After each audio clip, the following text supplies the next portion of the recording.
Hello everyone, welcome to back my channel. I hope everyone is having a wonderful day. Before starting the video, please go ahead and hit the subscribe button and give this video a thumbs up. The bold and the beautiful recap for Friday, May 23, 2025 is finally here. In today's episode, Daphne Rose, Muriel Hilaire, says goodbye to Carter Walton, Lawrence St. Victor, Hope Logan, Annika Noel, supports Brooke Logan, Catherine Kelly Lang. Plus, Ridge Forrester, Thorsten K. just can't stop fantasizing about his ex-wife. Let's begin with Hope, who listens to Brooke yap about her destiny for the zillionth time. Yes, we all know you love and miss him, Brooke.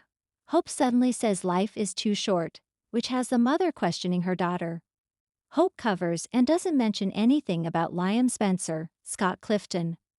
Brooke has Hope's support in trying to get Ridge Forrester, Thorsten K. back.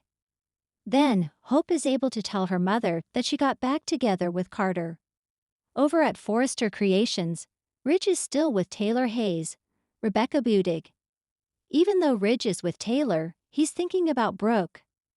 Taylor yaps about how Bridgie is part of the fashion industry. She understands and accepts, etc., etc.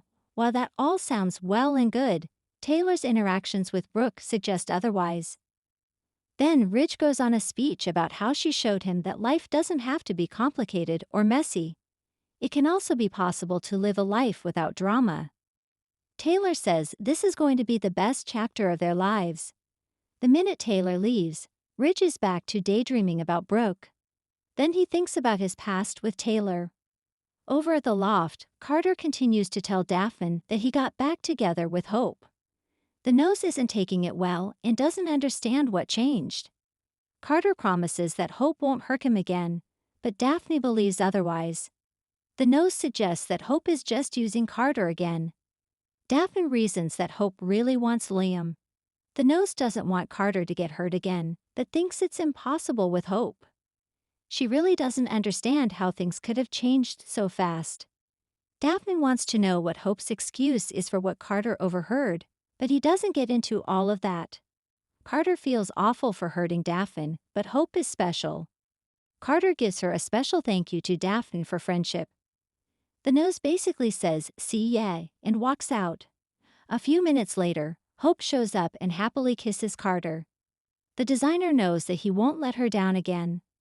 The Friday, May 23rd episode of The Bold and the Beautiful delivered a cocktail of heartbreak, passion, and unexpected resolve.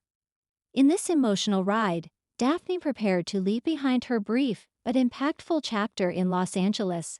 Brooke received some heartening support when she needed it most, and Ridge found himself lost in a fantasy that blurred the line between past and present.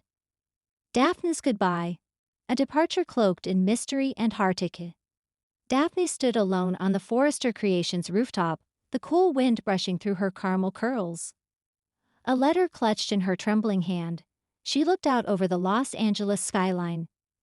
A city that had swallowed her whole, reshaped her dreams, and left her aching. Flashbacks filled the screen as Daphne recalled her arrival months ago. She had come to Forrester to intern under Hope for the future, wide-eyed and full of passion for fashion and storytelling. But her time in LA had become something more, a tangled web of unexpected friendships, complicated flirtations, and secrets too heavy for someone so young. As she tucked the letter into her purse, footsteps echoed behind her. It was Carter. His expression was tight, but his eyes were filled with regret. "I heard you're leaving," Carter said, voice soft. "I need a fresh start," she replied. "Somewhere I'm not constantly reminded of who I failed, and who failed me." Carter stepped closer, visibly conflicted. "You didn't fail anyone. You came into this world like a storm, and sometimes storms just change the landscape." They shared a quiet moment. Daphne had hoped Carter would ask her to stay, that maybe there was a future between them worth fighting for. But his silence spoke louder than any plea. Daphne pulled a silver pendant from around her neck, one given to her by Luna during one of their heartfelt late-night talks. "Give this back to her," she said. "She'll understand." Carter nodded. "Where will you go?" "Paris," she said. "Forrester International offered me a chance. Maybe over there, I can rediscover who I was before all this. They embraced. And just like that, Daphne turned and walked away, her heels clicking like a heartbeat as she disappeared down the stairwell, leaving behind a trail of unfinished stories.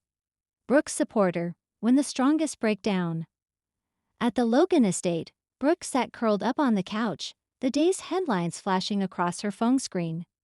Rumors had swirled about Ridge and Taylor's sudden trip to Aspen the previous weekend, and the media wasn't being kind. Speculation that Ridge was rekindling something old had ignited a fresh wave of insecurity Brooke had tried desperately to suppress.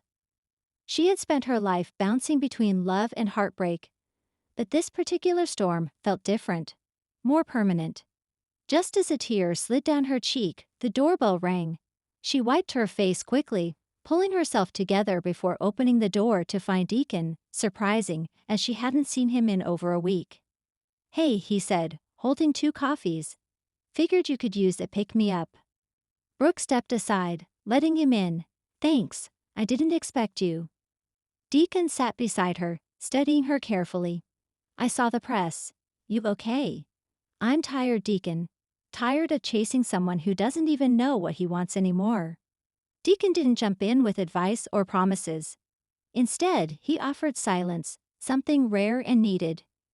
When he finally spoke, it was with a calm honesty that broke through her defenses. "You spent decades giving Ridge the best parts of you. But maybe it's time someone gives you the best of them." Brooke laughed softly through her tears. "You think that someone's you?" "I don't know," Deacon replied, placing a gentle hand over hers. "But I'd sure like to try." Their eyes locked. It wasn't the heat of passion or desperation, it was comfort. A quiet understanding. And for the first time in weeks, Brooke exhaled. Ridge's fantasy. Dreams of a love that once was. Back at Forrester Creations, Ridge paced his office, files spread across his desk, yet unread. His thoughts were far from the designs and deadlines. Ever since the trip to Aspen with Taylor, something had shifted inside him.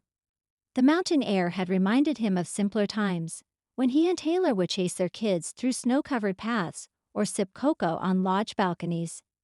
The trip had been innocent, even platonic, but that didn't stop the memories from creeping back in vivid color. As he poured himself a glass of scotch, his mind slipped into a vivid fantasy. The lights dimmed. He stood in the Forrester Mansion living room, the fireplace crackling.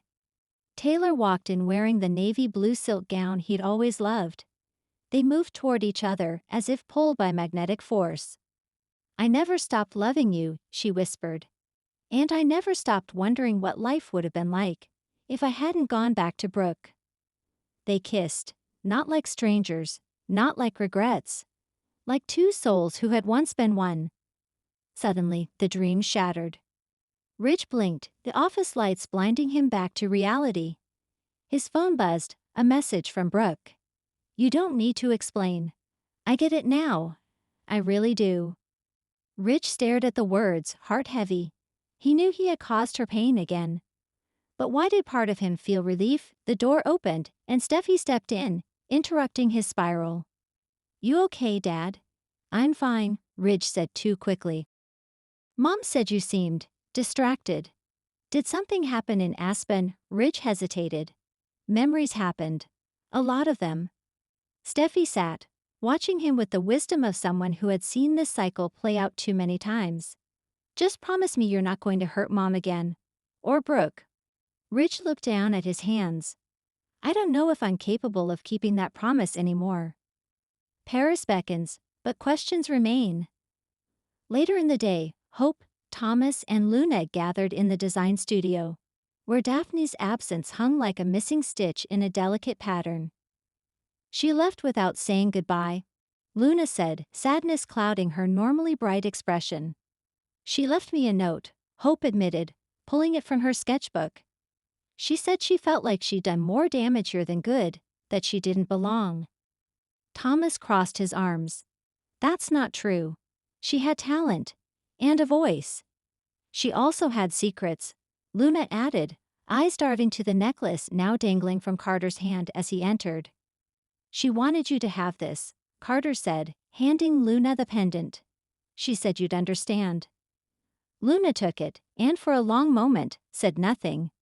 She was scared, she finally whispered, of what being close to us would mean. The group shared a solemn silence. Daphne's story wasn't over. Just paused. Liam's lingering doubts and Bill's growing concern. Elsewhere, at Spencer Publications, Liam sat at his desk, staring at a file he couldn't concentrate on. Ever since his run-in with Daphne the week prior, something hadn't felt right. He had picked up on subtle clues, things she hadn't said. Could she have been involved in something bigger? Bill entered, noticing his son's distracted demeanor. "You're thinking about her again," Bill said. She left too fast, like she was running from something. Bill leaned against the desk. "Do you think she was in trouble?" "I don't know, but part of me thinks we haven't seen the last of Daphne, not by a long shot." Bill nodded slowly. "If she was in over her head, we'll find out. And if anyone put her there, they'll answer to me." A sunset, a memory, and a lingering flame. As the episode closed, Brooke walked through the beachside park near the Logan house, a light shawl around her shoulders. She watched the sunset over the ocean, its colors blending like an abstract painting, wild, passionate, unpredictable, just like her life.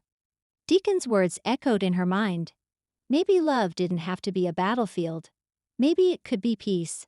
At the same moment, Rich stood in his office window, watching the same sunset from miles away. In his hand was a photo, an old one of Brooke smiling in Italy, wind in her hair, eyes full of hope. He set it down, but he didn't look away. And somewhere above Los Angeles, Daphne looked out the window of her plane as it ascended, the skyline fading behind her. She placed earbuds in and whispered a goodbye to love, to lies, to Forrester. Thanks for watching this video, and please subscribe our Boldy and BAUTFULUPDAT YouTube channel for more update news.